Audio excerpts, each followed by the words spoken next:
Muffed is here, a year with real football to talk about. This is the Panthers 2025 season in review. Muffed! The Carolina Panthers finished 8-9, snuck into the postseason, and went down swinging in a 34-31 wildcard loss to the Rams. For a team that got blown out in Jacksonville week 1 and flattened 42-13 in New England by week 4, this season had every right to spiral. Instead, it became one of the more interesting watch arcs in the league. They won ugly, lost ugly, shut out the Falcons in week 3, beat those same Rams in a week 13 shootout, and got buried 40-9 in Buffalo. Competitive, scrappy, capable of a signature win, never quite able to string it together, they lived on the margins, and the margins finally caught up in January. The team-level numbers tell on this group. Carolina averaged just over 19 points a game and gave up almost 22, exactly the -3 per game profile of a sub.500 team. Per play, the offense produced -27.5 total expected points added through the air and -11.7 on the ground.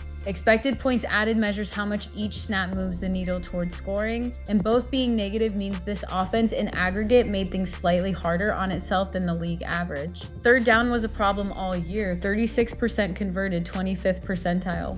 And the variance was wild. They hung 30 points 4 times and got held to 13 or fewer in 6 games. That's not steady floor, low ceiling, that's genuine boom or bust, and it's why every Sunday felt like a coin flip. Now let's talk about the passing offense. The headline is rough. -27.5 total expected points added through the air, a 25th percentile passing operation by efficiency. They threw for just under 195 yards a game, surrendered 35 sacks, and coughed up 22 offensive turnovers, most through the air. But here's the nuance that makes Bryce Young's year more interesting than the top line suggests. His completion percentage over expected, which compares his completion rate to what an average quarterback would do on the same throws, landed at plus 1.3%, slightly above league average. So this wasn't a quarterback drowning, this was a quarterback playing slightly better than expected on a bottom quarter passing operation.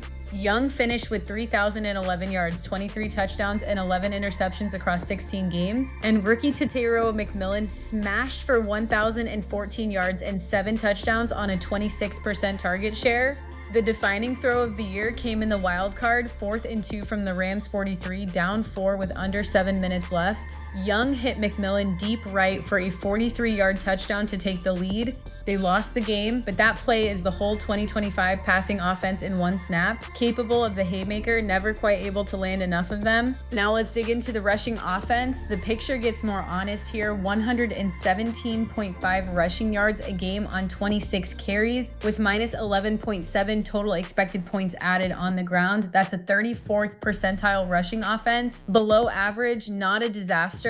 The story is Rico Dowdle quietly being a really productive runner on a not great offense. 1,076 yards on 236 carries, 6 touchdowns, 39 catches, and a rush yards over expected of plus 293, meaning he generated yardage well beyond what his blocking and defensive looks projected.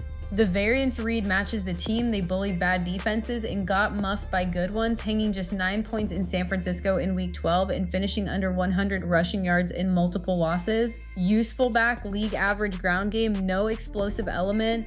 They ripped off only 52 explosive plays of 20 plus yards all season, 31st percentile. Next up, the pass defense. This is where the Panthers got muffed all year.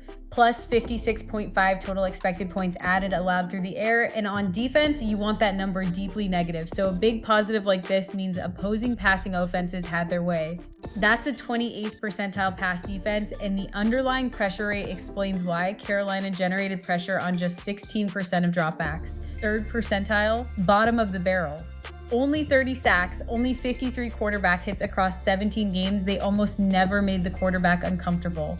The bright spot, takeaways, 19 on the season, 53rd percentile, above league average, and a lot of those came from corner Mike Jackson, who kept showing up at the right moment, including a 54-yard pick 6 off Penix against the Falcons. The defense couldn't pressure you, but it could occasionally rip the ball away. That thin thread kept some of these games winnable, and the run defense was the same flavor of below average, 124 rushing yards allowed per game and plus 10.6 expected points added allowed on the ground. Another 28th percentile finish.